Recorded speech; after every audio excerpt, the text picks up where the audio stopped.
Hello everyone, welcome to my YouTube channel. Please like this video and subscribe to my channel. किरमिच की गेंद। बच्चों, किरमिच मतलब है मोटा कपड़ा। जैसे आप कैनवास शूज़ पहनते हो, उसका कपड़ा होता है ना, वैसा ही सेम उसी कपड़े का बना हुआ जो गेंद है जिसको बच्चे लेके खेलते हैं। तो आइए पढ़ते हैं इस पाठ में किरमिच की गेंद। गर्मी की छुट्टियां थीं। दोपहर के समय दिनेश घर में बैठा कोई कहानी पढ़ रहा था। तभी पेड़ के पत्तों को हिलाती हुई कोई वस्तु धम से घर के पीछे वाले बगीचे में गिरी। दिनेश आवाज़ से पहचान गया कि वह वस्तु क्या हो सकती है। वह एकदम से उठकर बरामदे की चिक सरकाकर, चिक मतलब बच्चों जो लकड़ी की तीलियां होती हैं उनके जो पर्दे बने होते हैं उन्हें चिक कहते हैं। चिक सरकाकर बगीचे की ओर भागा। अरे अरे बेटा, कहाँ जा रहा है? बाहर लू चल रही है। दिनेश की माँ मशीन चलाते चलाते एकदम जोर से बोली, परंतु दिनेश रुका नहीं। उसने पैरों में चप्पल भी नहीं पहनी। जून का महीना था। धरती तवे की तरह तप रही थी, पर दिनेश को पैरों के जलने की भी चिंता नहीं थी। वह जहाँ से आवाज़ आई थी उसी ओर भाग चला। बच्चों, सीताफल की बेल यानी यहाँ सीताफल या इसे काशी फल भी कहते हैं, ये एक सब्जी है। सामने की क्यारी में भिंडियों के ऊंचे ऊंचे पौधे थे। एक ओर सीताफल की घनी बेल फैली हुई थी। क्यारियों के चारों ओर हरे हरे केले के वृक्ष लहरा रहे थे। दिनेश ने जल्दी जल्दी भिंडियों के पौधों को उलटना पलटना आरंभ किया। जब वहां कुछ नहीं मिला तो उसने सारी सीताफल की बेल छान मारी। बराबर में ही घूस ने गड्ढे बना रखे थे। ढूंढते ढूंढते जब उसकी निगाह उधर गई तो उसने देखा कि गड्ढे के ऊपर ही एक बिल्कुल चमचमाती किरमिच की गेंद पड़ी है। दिनेश ने हाथ बढ़ाकर गेंद उठा ली। लगता था जैसे किसी ने उसे आज ही बाजार से खरीदा है। उसने उसे उलट पलट कर देखा, परंतु कुछ भी समझ में नहीं आया। नजर उठाकर उसने पास की 3 मंजिली इमारत की ओर देखा कि हो सकता है किसी बच्चे ने उसे ऊपर से फेंका हो, परंतु उस इमारत के इस ओर खुलने वाले सभी दरवाजे और खिड़कियां बंद थे। छत की मुंडेर से लेकर नीचे तक तेज धूप चिलचिला रही थी। फिर कौन खरीद सकता है नई गेंद? दिनेश ने सुधीर, अनिल, अरविंद, आनंद, दीपक सभी के नाम मन में दोहराए।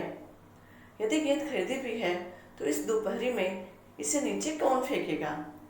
हो न हो यह गेंद बाहर से ही आई है।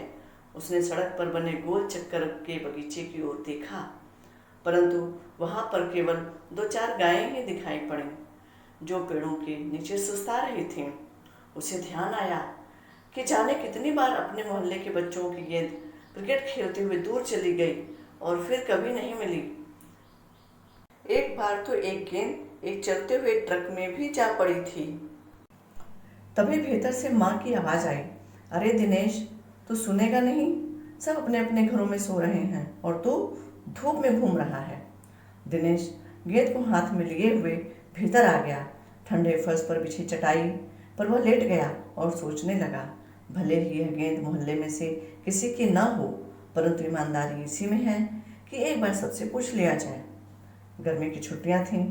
बच्चों ने खेलने की सुविधा को ध्यान में रखते हुए एक क्लब बनाया हुआ था। उस क्लब में सभी बच्चों के लिए बल्ले थे और एक गेंद खरीदने के लिए वे आपस में क्लब का चंदा देकर पैसे इकट्ठे कर लेते थे। शाम को सारे बच्चे इकट्ठे हुए। दिनेश ने सभी से पूछा, मुझे एक गेंद मिली है। अगर तुम में से किसी की गेंद खो गई हो तो वह गेंद की पहचान बताकर मुझे गेंद मुझसे ले सकता है। तभी अनिल बोला, गेंद तो मेरी खो गई है। कब खोई थी तेरी गेंद? यही कोई 4 महीने पहले।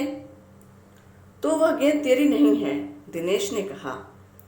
फिर वह मेरी ही होगी। सुधीर ने तुरंत उस पर अपना अधिकार जताते हुए कहा। वह कैसे? दिनेश ने पूछा।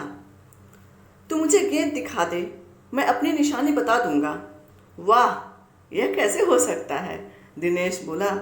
गेंद देखकर निशानी बताना कौन सा कठिन है? बिना देखे बता, तब जानो। तभी ऊपर से दीपक उतर आया।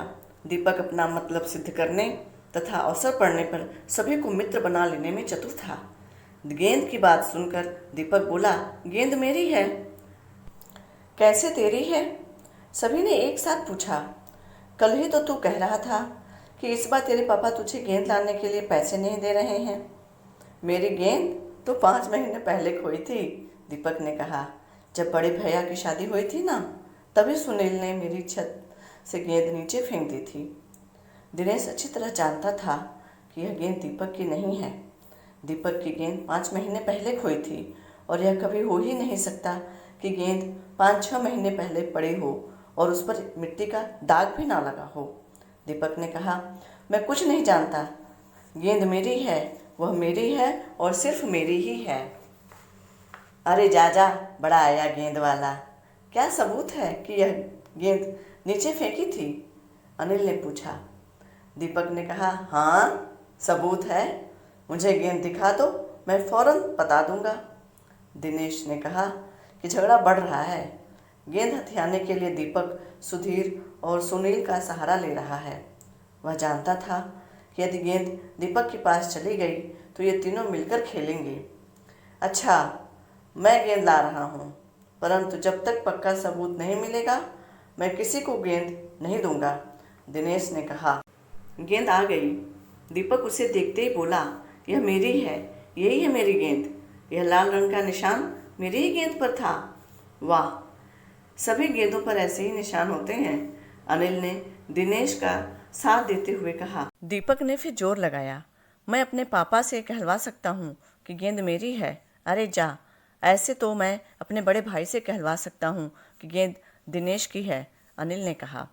कुछ भी हो, गेंद मेरी है, दीपक ने उसे धरती पर मारते हुए कहा। धरती पर टप्पा पड़ते हुए मेरी गेंद में से ऐसी आवाज़ आती थी।